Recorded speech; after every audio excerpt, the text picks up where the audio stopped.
要堅持，唔好放棄，亦都係但係要積極面對。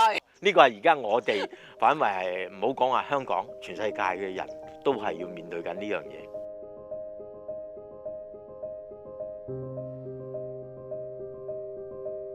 我係馮錦雄，今年68歲，係一位截肢跑手，咁我亦都係香港截肢者體育會主席。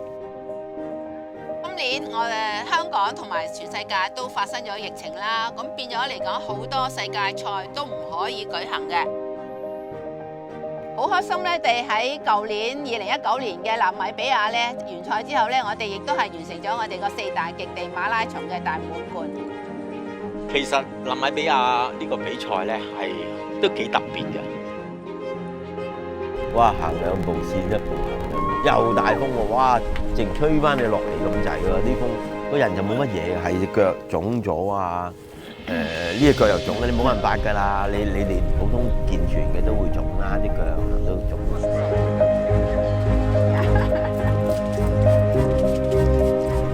喺夜晚行入夜路裏面咧，我隻假肢度咧係踢到啲石頭啊，係感覺唔到嘅，係比較困難同危險。呢個係要小心嘅。呢個好在咧就大家喺呢方面互相照應，真係我哋呢次係合作無間嘅。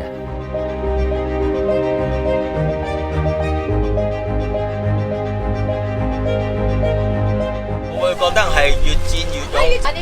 前2日咧係比較痛嘅，今日都係痛，但係可能變咗啦，所以有啲啦。當我哋跟住啲旗仔上完一個山之後，哇！再望落嚟個大平原咧，就真係好壯觀啊！真係。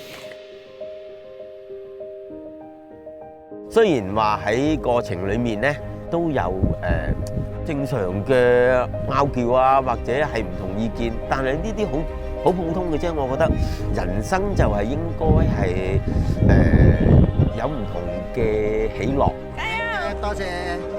我咧就本身係一個護士啦，咁所以有時有啲處理嘅方法咧，我有我一套啦。咁變咗有時阿馮 Sir 就會覺得，哎呀，點解你咁嚴重咧？好似將啲事係咪啊？但係其實咁啊，梗係安全啲比較好啲啦。即係如果冇佢陪住我走咧，我估計我肯定首先我唔夠膽去挑戰呢4大極地比賽。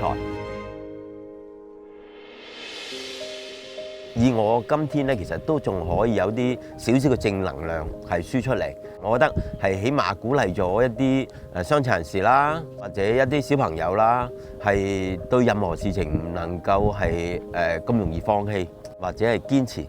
呢個係我哋必須要人生裏面一定要走嘅一條。